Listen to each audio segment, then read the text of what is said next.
انا سمعت صوت انفجار جامد ودلوقتي في دخان هناك. انا هروح اشوف فيه ايه. يا جماعة بصوا، في سفينة فضاء محطمة ومولعة نار ورايا، بس غالبا مفيش حاجة تقلق. شوفوا ده، لقيت الصخرة الغريبة دي اللي بتنور جنب الحاجة اللي بتطلع دخان دي. انا معرفش خالص دي ايه بصراحة. الحجر خلاني حاسس بحاجة غريبة وعيني بتنور. يا جماعة انتوا مش هتصدقوا اللي انا شايفه ده.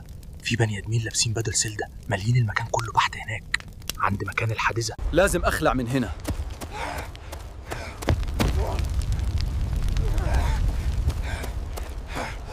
انا مش مطمن خالص ومخضوض بجد. في حاجة غريبة بتحصل في الغابة دي. يا نهار أبيض، أنا شكلي تهت. أنا فين؟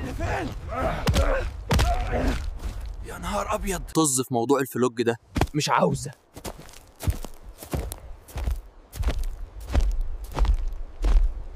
تحياتي يا سكان الأرض. ما تنسوش الليك والشير والاشتراك في القناة.